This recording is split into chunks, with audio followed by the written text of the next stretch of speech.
National Herald case सालों से कांग्रेस के गले की फांस बना हुआ है। ये वो मामला है जिसमें सोनिया गांधी और राहुल गांधी समेत कांग्रेस के कई नेता आरोपी हैं। नेशनल हेराल्ड समाचार पत्र से जुड़े इस मामले में ईडी वित्तीय अनियमितताओं की जांच कर रहा था। इसी सिलसिले में ईडी ने अब इसमें मनी लॉन्ड्रिंग से जुड़े मामले में सोनिया गांधी और राहुल गांधी के खिलाफ राउज एवेन्यू कोर्ट में चार्जशीट दाखिल कर दी है। खास बात यह है कि इस चार्जशीट में सैम पित्रोदा का नाम भी शामिल है। सैम पित्रोदा ओवरसीज कांग्रेस के अध्यक्ष हैं। कोर्ट ने इस मामले में आरोपों पर संज्ञान लेने की सुनवाई की तारीख 25 अप्रैल तय की है। ये पहली बार है जब कांग्रेस संसदीय दल की नेता सोनिया गांधी और लोकसभा में नेता विपक्ष राहुल गांधी के खिलाफ किसी मामले में चार्जशीट दाखिल की गई है। ये चार्जशीट कांग्रेस सांसद प्रियंका गांधी के पति और बिजनेसमैन रॉबर्ट वाड्रा से हरियाणा में एक रियल एस्टेट डील से जुड़े मनी लॉन्ड्रिंग के आरोपों पर जांच एजेंसी की ओर से पूछताछ के कुछ घंटों बाद दाखिल की गई। केंद्रीय जांच एजेंसी ईडी ने एजेएल यानी एसोसिएट जनरल्स लिमिटेड और यंग इंडिया की अभी तक की करीब 751.9 करोड़ रुपए कीमत की प्रॉपर्टी जब्त की है।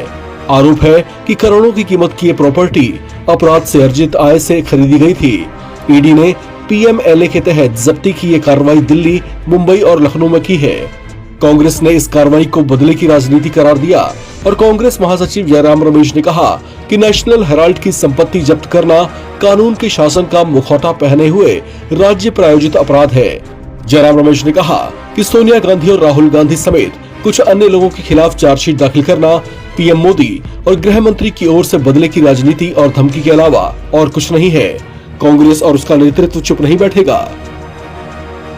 12 साल से ये बोगस केस चल रहा है और ये केस इतना हास्यास्पद है कि ईडी ने मनी लॉन्ड्रिंग की जो चार्जशीट फाइल करी है वो उस केस में करी है जहां पर एक पैसे का लेन देन नहीं हुआ है, जहां पर एक प्रॉपर्टी का ट्रांसफर नहीं हुआ है, जहां पर सेक्शन 25 की not for profit company national Herald के देखरेख के लिए बनाई गई थी, जहां पर डायरेक्टर्स को डिविडेंड कुछ नहीं मिलेगा, उनको इससे कोई फायदा नहीं होगा। ये विशुद्ध गंदी, भोंडी, सस्ती और बदले की भावना से की हुई राजनीति है। नरेंद्र मोदी जी को अगर ये लगता है कि वो इससे लोगों को डरा धमका लेंगे, होंगे वो कुछ लोग जो आपसे डर जाते होंगे।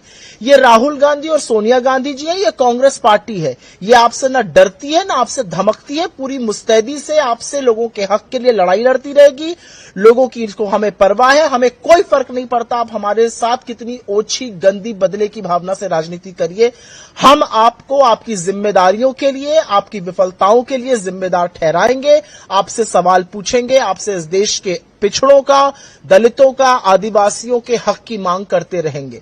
मेरा अपना मानना है कि इस केस में कुछ नहीं है। 12 साल से ये केस चल रहा है। 365 डे था, उनको एक चार्जशीट फाइल करनी थी, उन्होंने फाइल करी, लेकिन तथ्यात्मक रूप से यह केस इतना कमजोर है कि लोग हंस रहे हैं इस चार्जशीट पर। मनी लॉन्ड्रिंग के चार्जेस उस केस में जहां पर एक पैसे का लेन देन नहीं हुआ है। क्या सोच रही है सरकार? आपको इसका दिवालियापन समझ में आ रहा है?